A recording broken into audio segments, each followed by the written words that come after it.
Hey there, I'm back with another standard brew. This one is a little more proven. It hasn't actually changed that much since Karlov Manor, which is funny, or Duskmorn, I mean. But it is inspired by a Karlov Manor draft I played once, where I got something similar in draft. So this is one of those draft decks that made it into constructed for me.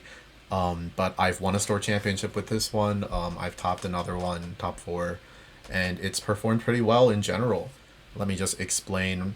This one is much simpler and much more silly, so the games won't be as long. They'll be very simple games because this is a big combo deck. So the combo essentially boils down to these two: Pyrotechnic Performer, which has Disguise 1, which means you can pay 3 to put it face down as a 0 cost 2/2 disguised creature with ward that can be turned up for 1 red.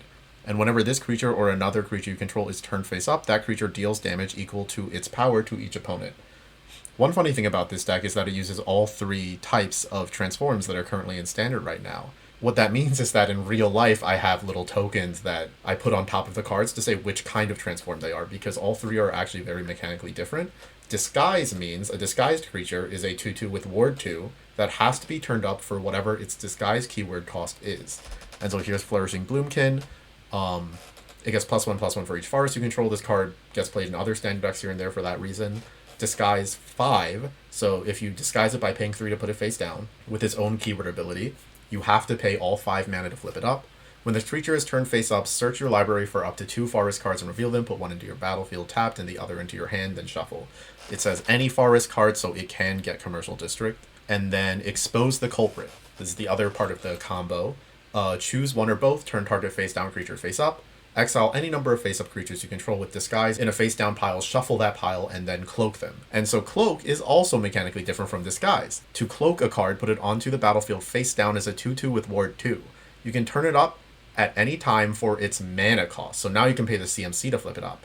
However, because of the way that Disguise is worded, or because of the way that Disguise has been ruled in the ruling documents for Karlov Manor, a creature that is face down with the disguise keyword can always be flipped up for its disguise cost regardless of how it became face down.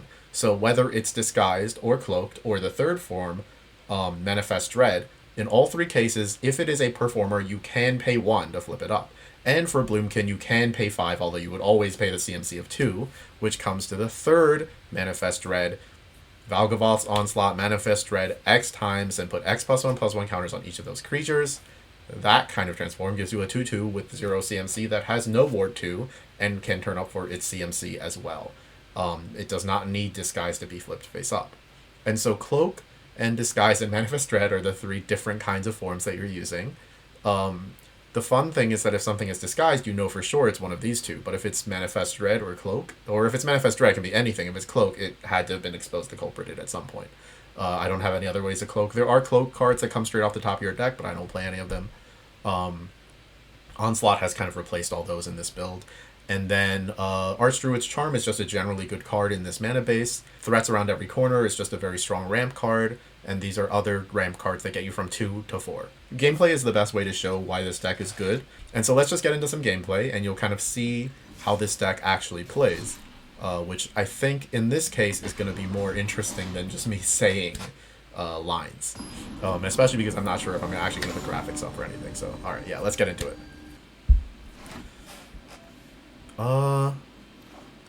There's a lot of hands in this deck, like this one, that you would put back in other decks, but in this one, because you have access to Zealot and you can kind of bank on the Scry and the Charm adding consistency, it's kind of worth keeping here.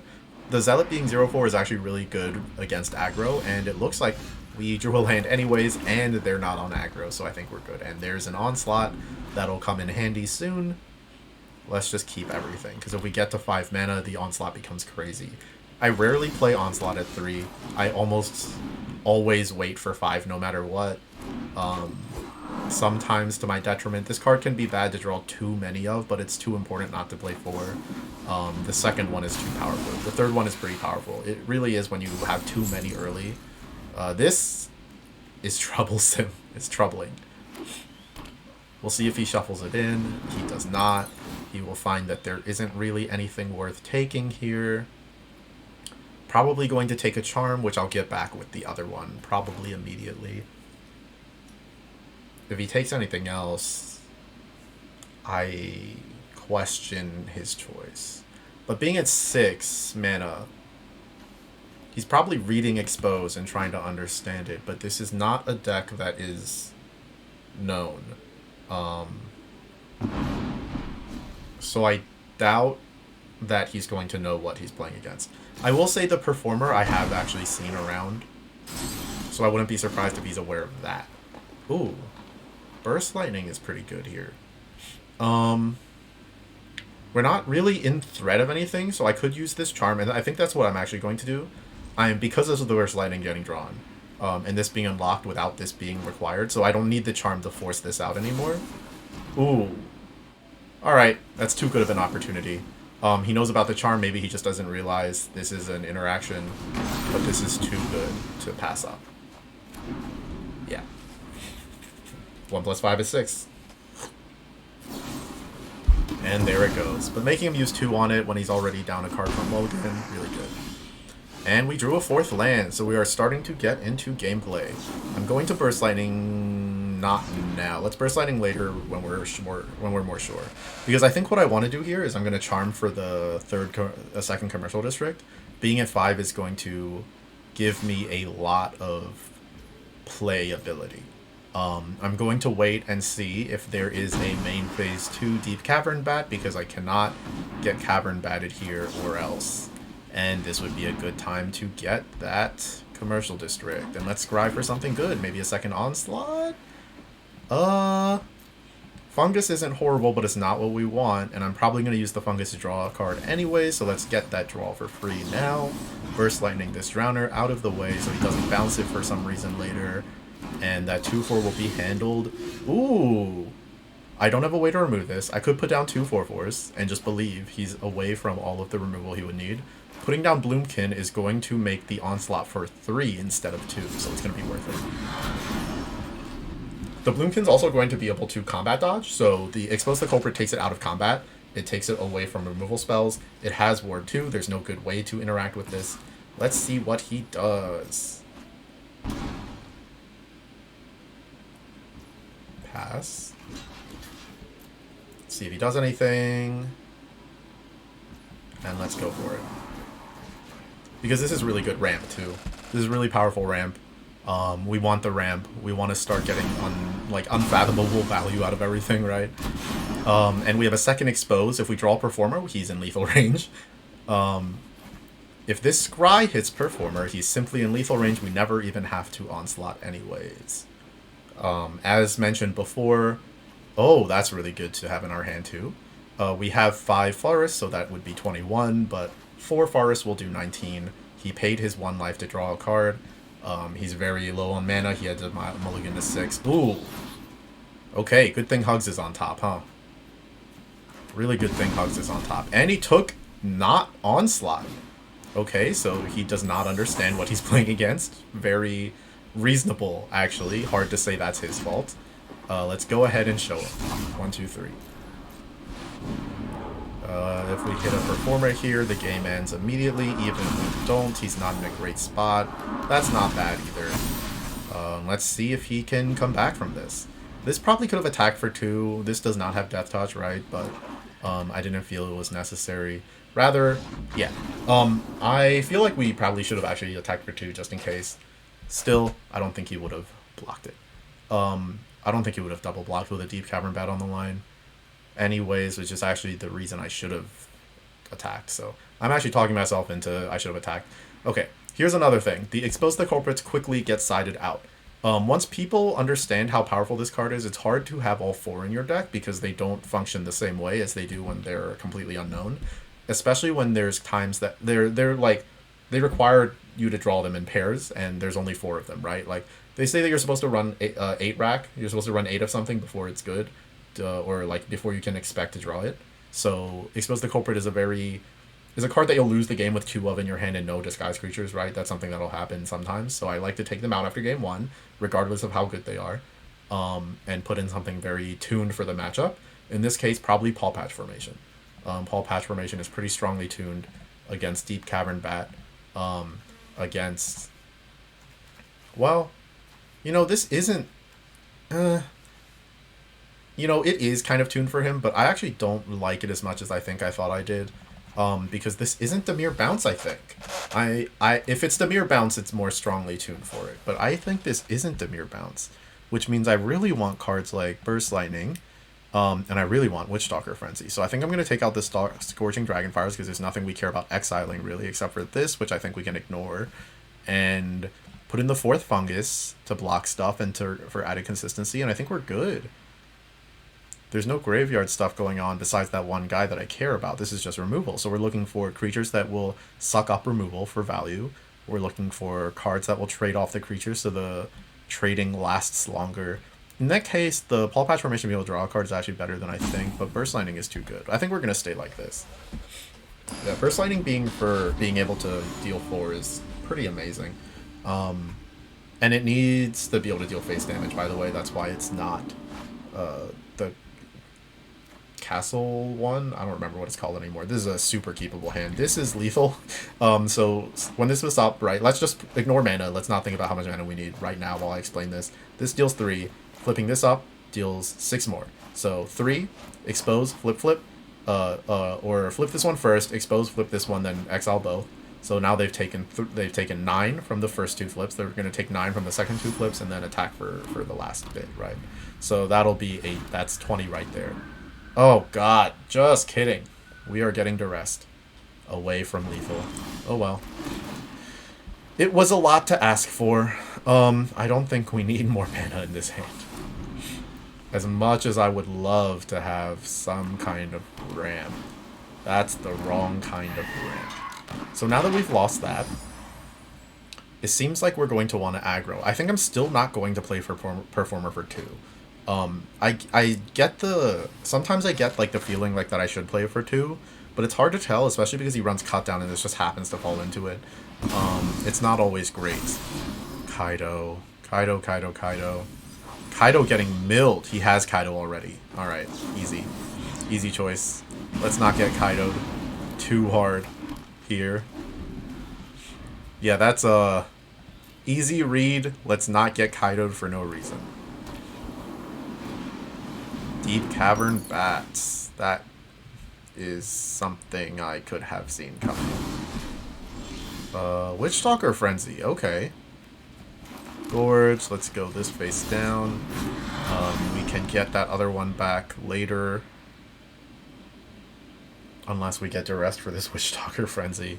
I would like to draw... Well, it doesn't really matter what we draw. If we have the Frenzy, I can Verge, attack, use the Frenzy. But then we can't play this face down. Oh my god, I guess we're getting duressed again. I guess it's this kind of matchup today. And it seems like he didn't actually have the Kaido, so bad read, I guess. Let's Commercial District, find Charm. Amazing. Let's attack.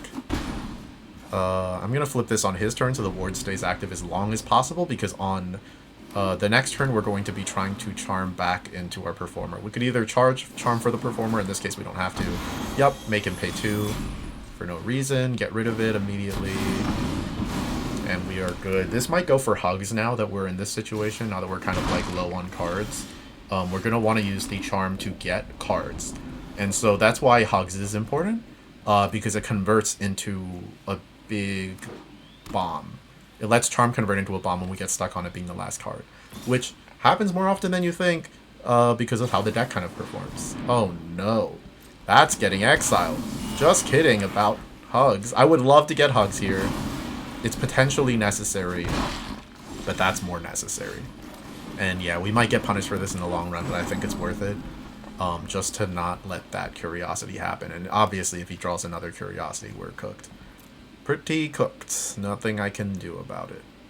If it's just going to be Soulstone Sanctuary, that doesn't really change anything about the clock we're currently on. So I doubt that he'll actually put it up until my end step. Yeah, okay. Oh, another Charm. That's getting Hugs for sure. Unless he forces it again. I'm going to want that Hugs. And I think it's important to use this Charm for something real like Hugs, because there's too many things we can draw that'll handle this problem here. And we want to make sure that our Burst Lightnings and Witchstalker Frenzies in our deck are creatures, if that makes sense. So right now, those cards are Performer. And we don't want to turn a card that's already a way to play into to we don't want to use a card that's already a way to play and take away from other cards that are currently a way to play by game state. I guess I don't know if I'm explaining that easily. I don't know if I'm explaining that well. But let's get hugs. And so now with the hugs, even a draw 2 is really good. Obviously, if we get counterspelled, we die. But there's a lot of things that are supposed to beat us here. Oh, that's better than hugs. I want to have less forest in my deck. So I think I'm going to go with this, especially because we are not super down bad. And also because some counterspells might let us pay 2 to dodge them, although I doubt it. There's no more lies in play, but it would just be the spree one, which it doesn't matter how much mana we have open, so this would have been the same. But in this case, I'd rather threats first, so let's threats first. And we're getting it. And are we hitting something real? No. But we're not hitting something bad. We are down 1 onslaught. So 3 onslaughts left. That's something to track, obviously. Let's get a forest. This hugs is now for X equals 4, which is great. We can flip this up and sack it off, which lets us remove it from combat. So we'll be able to dodge a combat. We're going to be able to draw a card. If he puts in an enchantment or artifact, this card is so widely usable. It's so, what's it called? Very, I don't know what the word is anymore. I don't know. I can't think of the word. Very versatile. Very versatile. Let's draw our card. See what we get. Is it a land? We don't want a land, although it will let us put it into play. You know, a scry land I can take. Ooh. Alright. Yeah, that's good. It's funny, this Hugs is kind of getting pushed aside every turn by good draws. I search it with Charm to mitigate to make it so that drawing a land isn't too bad. But so far it's just been acceptable every time. Alright, X equals 4. Let's see if we get counterspelled bad. If we get counterspelled, we have a follow-up play. I don't think we're dying. I'd like to not get counterspelled, obviously. Taking 7. We're going to have 7 left afterwards. Yeah, there it is, the spree one. Dang. They're taking 9. Well, what are you going to do? Them's the breaks. And he's showing us that he drew a land per turn. Very interesting. There's no benefit, right? He's just showing us for no reason. Put this down. That's a really, really, really good draw. Really good. Especially if he attacked with 4 creatures. Amazing draw. Still getting some forests out of our deck. This is a very interesting deck because it's very, it's not very interactive. I will say that. There's very little worrying about what the opponent will do next. But at the same time, there's so much to consider on your side that there's plenty to think about. And your opponent can't really engage with your thought process either. It's a very uninteractive combo. And this is a relatively long first game. Or match, I mean. First match. I have just straight up drawn a lot of performers. He's showing us every land he draws when he doesn't, and not tapping them out every turn. I don't know why there isn't at least a little hidden information. I should have to play around more, but, you know, it makes it easier to talk about the game, I guess. It certainly makes it easier to talk about the game when there's so little private information. Just with 1, 2, 3.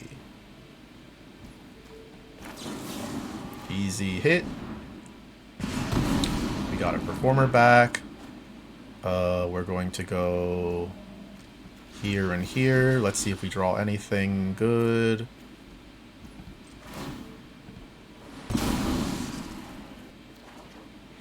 Oh, we win. That's game. Right? That's lethal. Exact lethal. He's going to be at 19. So this is going to flip up. This is going to flip up to deal... Do we 1, 2, 3, 4... Wait, no. How many forests are in play? That's important now. 1, 2, 3, 4, 5, 6.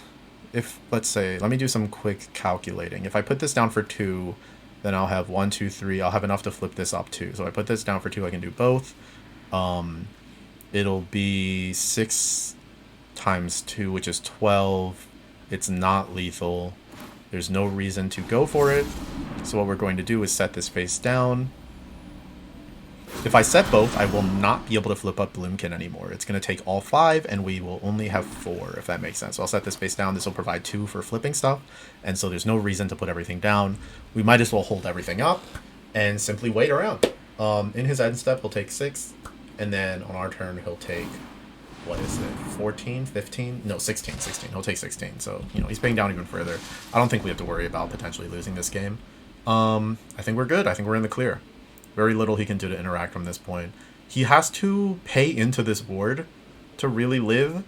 No, that won't do it either. He really needs to draw 2 removal spells in 1 draw, which can't happen. If his Fountain Port draws cut down, and this is a cut down here, I think he can extend this game further. But it would have to be that. And yeah, combat doesn't matter at all. I'm doing no sort of combat whatsoever. This doesn't matter. This card does not need to be untapped whatsoever. I don't need to attack. But again, not his fault that he doesn't know that at all. And so, Witchstalker Frenzy, because we just happen to have it. It definitely messes his math up really bad that we have Witchstalker Frenzy. To be honest, without the Witchstalker Frenzy information, this is a pretty good move on his part. Because I have to block this into the other 3/3 so this gets through. So he's aware of like the game state really well. He's really well aware of the game state, but right now he's just kind of getting ruined by the 2 cards in my hand that are just good. They're both good. And yeah, sometimes it's a shame this can take like a full 8 mana to really do. Ooh, that's a good one. All right, so the combination of these cards together actually has turned off my lethal ability. I do not have lethal anymore. Right? I can't attack with this. I can't attack with that. All I can do is flip this up. And I'll do 1, 2, 3, 4, 5, 6, 7, 8 damage. I might as well use this one. Leave that there. It doesn't matter because we're not drawing it because I'm going to flip this up on his turn in response to something. Because I want him to still... I don't want to let him know how close he is to dying, right? Hide any information you can as long as you can. Especially if he can, like, cut down here or something. Oh, that's really good. We're still alive. We're still alive. We're getting a scry. He's going to be at 4, which is unfortunate. No, he's going to be at 9, which is... He's going to be at 3, which is good because he can't swing out. That's all 4 commercial districts. Another land, okay. Putting him at 3 is going to do a lot. That's a crazy draw on his side. If he swings out, he loses, right? No, this is Vigilance. Never mind. He should swing out, so he should swing out. This will block here, and then he'll swing out. We'll take 3. Okay, there's a good world. There's a world where I lose. There is a world where I lose. If this next draw isn't something, if it's another land, we lose. Oh, I didn't realize this had Vigilance too. Oh, yeah. If this is a land, we lose. And it's the opposite. Well, good game. And that's the disguise deck experience. Sometimes truly nothing matters. He already has the information that he's lost. It's simply impossible for him to... It's simply impossible for a disguised creature to not be flippable, right? That's the nature of the keyword. So, yeah, that's not happening. I guess. Hopefully that game, I think, gives a good idea of kind of how this deck functions, which is just like an extreme level of you've never seen this before. Although it's been interesting to me that as a Yu-Gi-Oh player, I expect decks to stop being good, not that fast, but like to stop being like reasonable against the best deck over time. But this has been like almost maybe half a year, maybe longer now, of just been being like pretty good. Pretty good against Domain. This deck is an extremely good Domain matchup. I think at one point on Arena Ladder in Diamond, it was like 10-0 or something. Very okay aggro matchup. Better than some decks, right? With aggro being how it is, the fact this deck can play against aggro at all is pretty nice. It's like 50-50. Maybe a little, maybe 60-40 in their favor, but it's aggro. I'm not too sad about that. This many threats in my hand to start is very weird. But the fact that he hasn't started doing anything, if this was against aggro, I think we would lose. But since it's not, we have a lot of time to slowly get there. And playing all 3 threats, all 3 will trigger every time something comes in. So We're going to be ramping out of control now. We're going to be ramping out of control right this second. Dang. Another onslaught down. Honestly, I like to put the onslaughts in the grave so I don't forget where they are. Let's put this down so we have access to it. I don't like kind of telling him that we have nothing to flip up.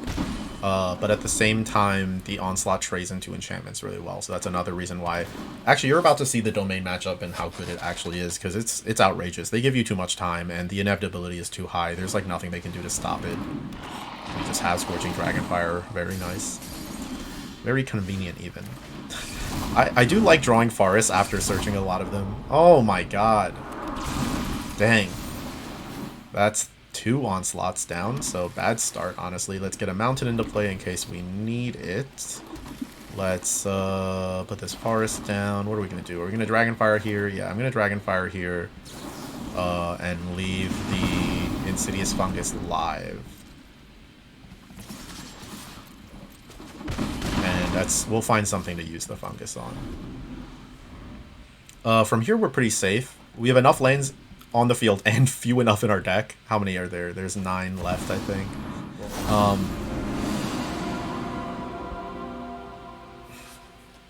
We have a lot of lanes on the field, not a lot in play. We have a lot of lanes in play, not a lot in our deck. So the deck is getting more inevitable as time goes on. If we see an onslaught at any point, the game sort of just ends immediately because we're going to go, what, like X equals 9, 4? It's very hard to miss at that point. And at the for example, we have 9 open and then 3 left over, right, for flipping stuff. If X equals 4 and we just hit Performer and the other one, or like any combination of them, they have 4 counters, so all of the burn damage from flipping them goes up too. So for example, if I draw Onslaught and I pay X equals 4 and I hit 2 Performers, it would deal 3 plus 4, which is 7 times 3, 21, just as soon as I flip them. So the onslaughts are essentially kill shots now. They're essentially fireballs. It's pretty cool. And I think what we're going to do is use the fungus to draw, because I don't know if I care. I'm going to use this to draw. I actually don't think, by the time these come out, I hope they don't matter anymore. Let's make sure we are in... dang. It's okay. Let's take even more forests out of the deck. Get even deeper in... Oh, there are no forests in the deck. It's all commercial districts. Dang. Okay. I mean, that makes sense. It's 9. There's already 8 in play, and there's 1 in the grave. I just wasn't thinking. Let's do a little tricking around here. Let's do some of our trickery. So first I'm going to flip this up. Let's get 2 commercial districts. Hopefully we scry something good. Yes. Yes, that's very good. It's so good, it's not even worth preventing him from gaining 4 anymore. Because we have 3, so this 3 plus 3 plus 1 to flip up the Performer is 7. That's those 7. Then, or not even, because 3 plus 3 to play it, then Culprit to flip it, and then exile these 2. That adds up to 3 damage from the first Performer. I think 11 damage here. And then 3 from the Performer again, so that's going to be 17. That's enough. That's exactly 17. All right. And so you kind of have to learn to do that math really fast in these situations. But that's what this deck is about, is that exact kind of math. Anyways, let's go with the game plan. He's tapped out. We did our math for exactly 17. We're going to do exactly 17 if I did my math correctly. Oh my god, did I do my math incorrectly? Oh my god. Was that commercial district part of the 11? Uh-oh. Uh-oh. Uh-oh. I think the commercial district was part of the 11 damage. The only thing we can hope is that they swing out next turn. Yeah, that sucks. Dang it. I didn't know this. Ah, dang it. What made me discard a card? It was this, right? Each opponent's sacrifice. No, it wasn't that. What was it? Was this? When you put when it returns to the battlefield tapped, each opponent discards a card. For each opponent who can't, you draw a card. Man, yeah, the commercial district was it, because there's only 1 commercial district in the deck now, and we needed it to deal the right amount. So let's see what happens here. I hope it doesn't slip away slowly because of that mistake. Destroy up to 1 target creature or planeswalker that player controls. He's going to pick that one, right? And then we dodge it.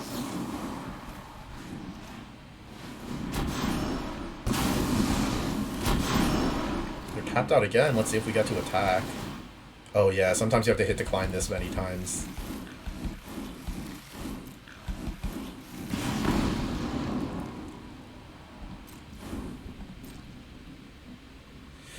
Yeah, we're only threatening exactly 13. Wow.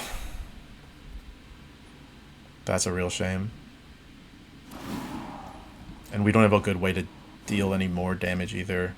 I'm gonna want that scry. So let's get that scry, and maybe we'll draw out of this. They are tapped out, so that's good. Let's get our cloak in, deal our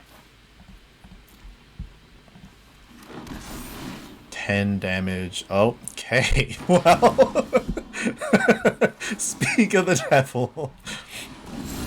Sometimes, I mean, you know, this is kind of what maybe you're getting an idea now for what I mean about how this deck works. It's very silly. It's so silly. And it was fun during the tournament, the store championship I won, and the other one I topped because they were at different stores, and over the course of the day, people were like, have you seen this disguise deck yet?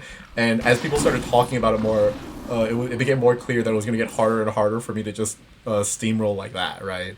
Again, once they understand what you're doing, it becomes less valuable to try to just draw like a perfect combo to deal 20, because it's too fragile once they're aware of where the choke points are. So you want to take the you want to take those out and get it closer to a nice hand with removal and stuff like that, because you can onslaught pretty late. You can onslaught late. You can like draw into disguises late, and you can combo together. You can get a combo together pretty late without needing to race them like you do game one.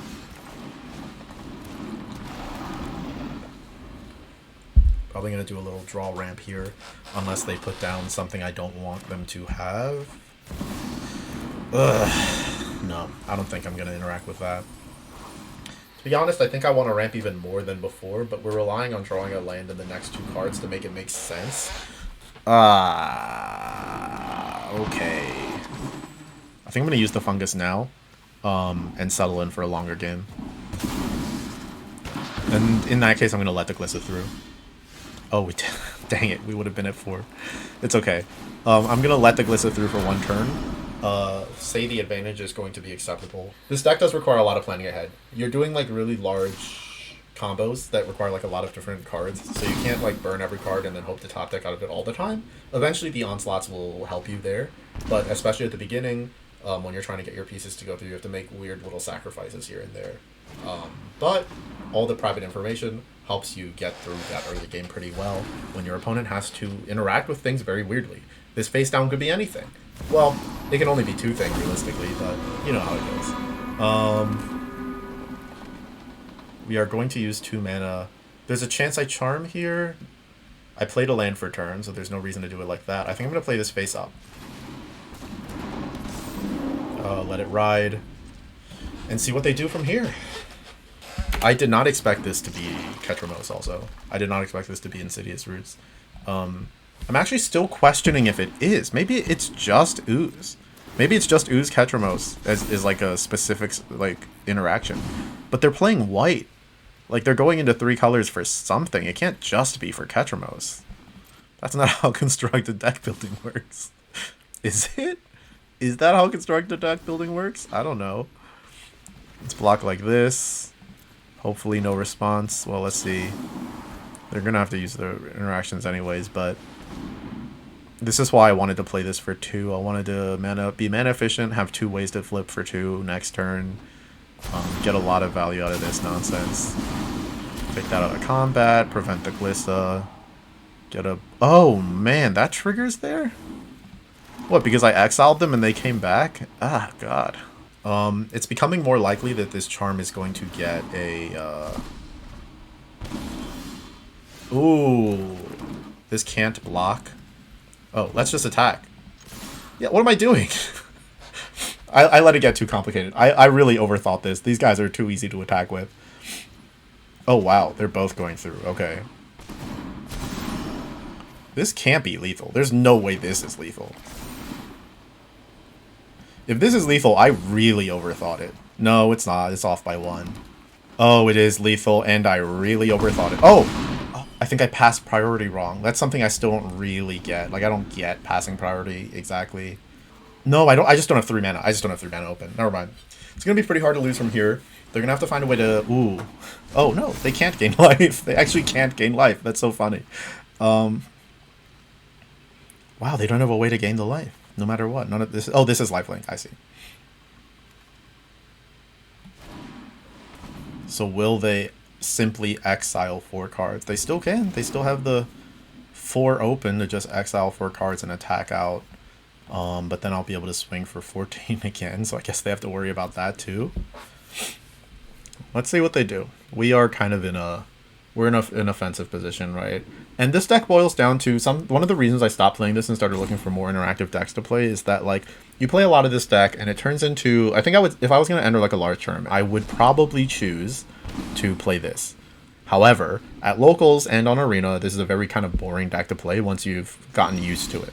Because it really turns into, like, just waiting around for your opponent to lose or win, or for them to win. Because there's not a lot of interaction, there's not a lot they can actually do about what you're doing. It's all very simple and, you know, like this, you know. They really had a lot to think about, but we never did. What's our game plan if they gain life? What's our game plan if they don't gain life? It's that simple. You look for the most damage you could possibly do with your hand, and you do it. And it's a little boring. It gets a little boring once you're used to it. But, again, you know, I think it speaks for itself. If this is what you like, here it is.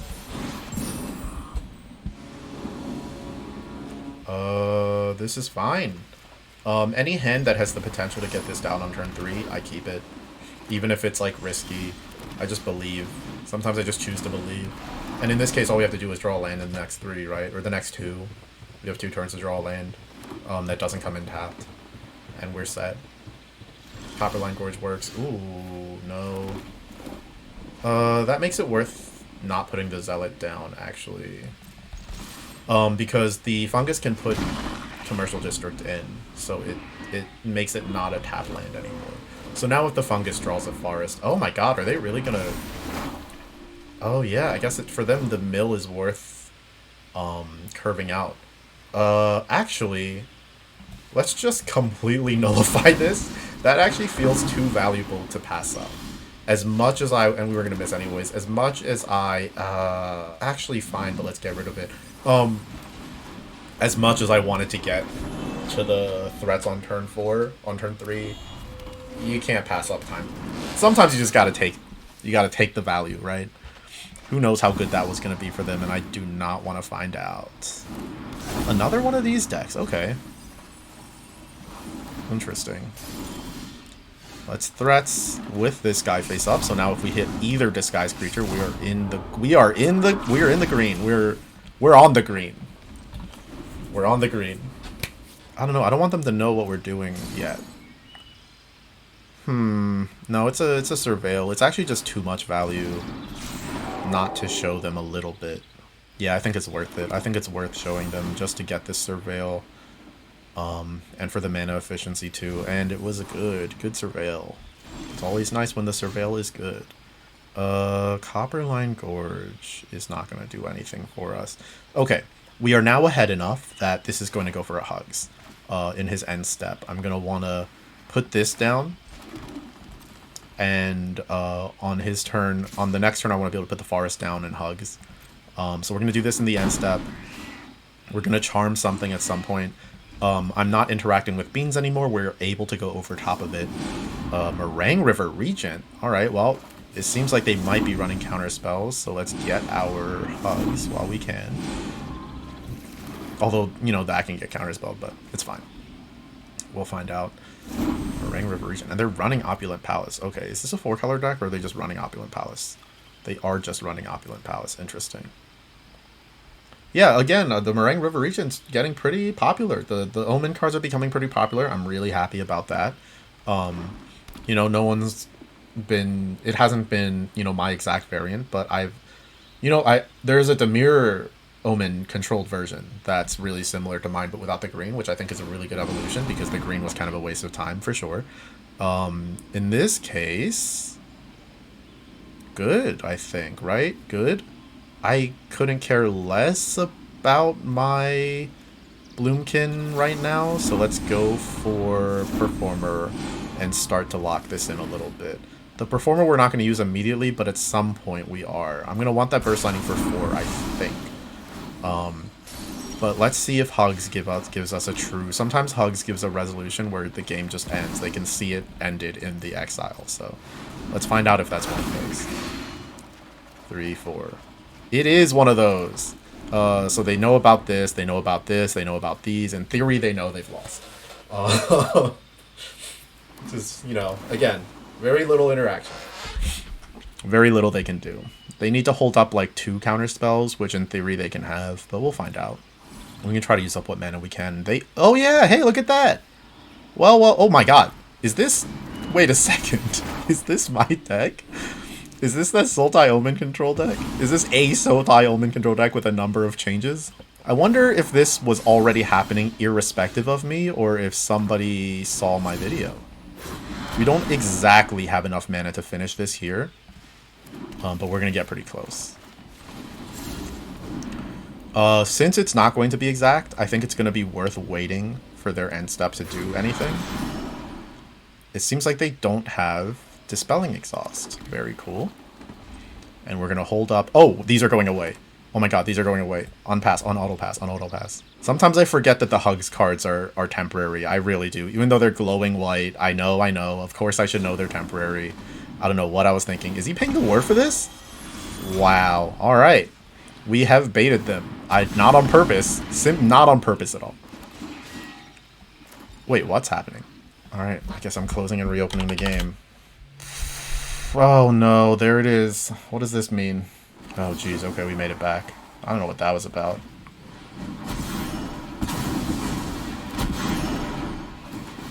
Yeah, narrowly missing lethal there, but... So here's the thing about that, about getting lethal there. If we had left this, if we had not exiled the Bloomkin, just left it in play.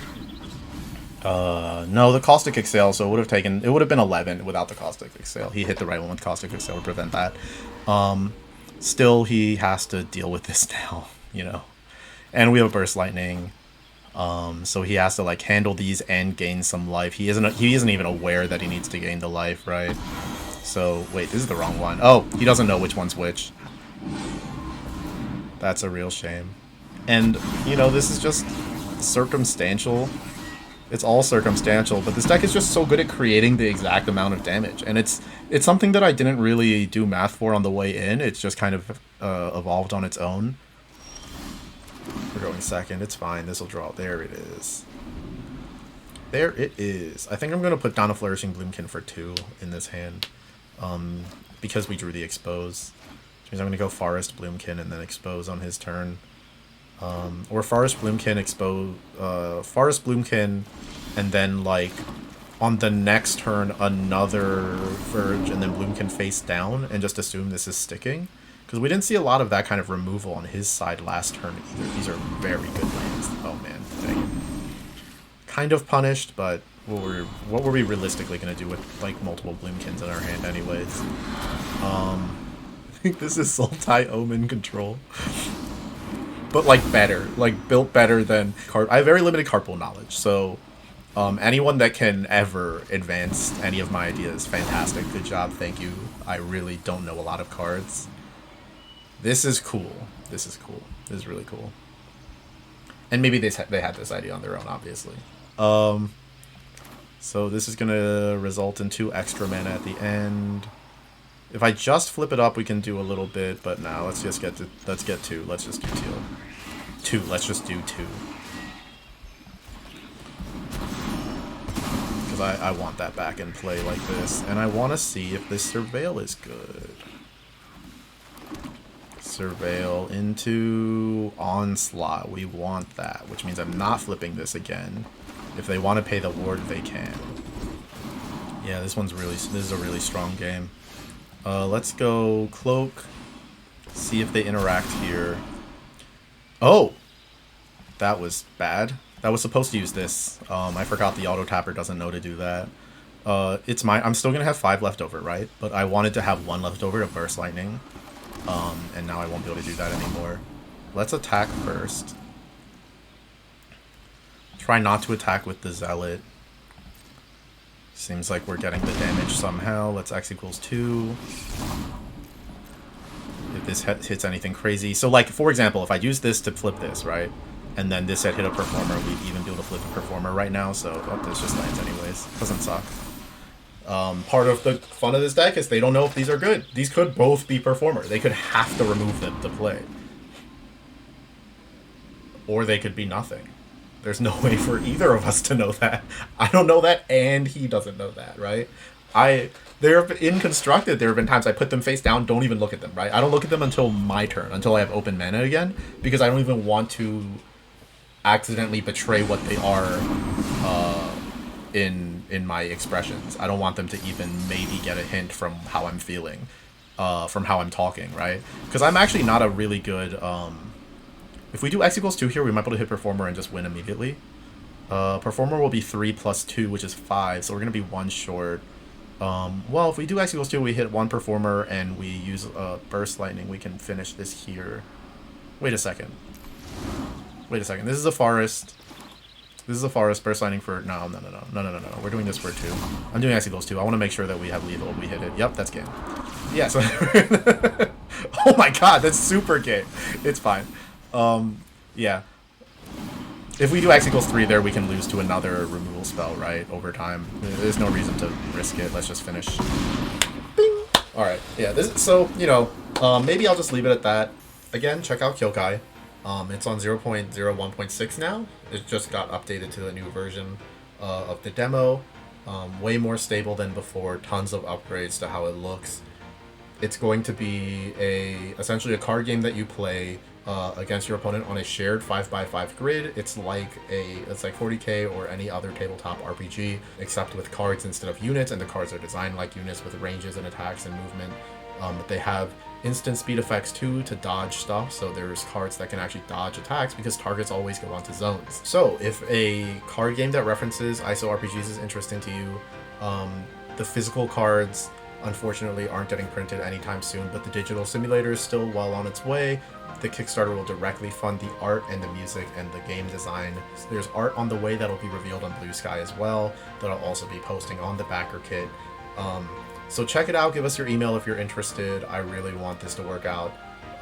And the Kickstarter will be for like a $15 game. That'll have all the cards unlocked. There's not going to be microtransactions or anything. You'll just get the game and you have all the cards. Let me know what you think, and I hope you like it. I hope you like this deck. Thanks.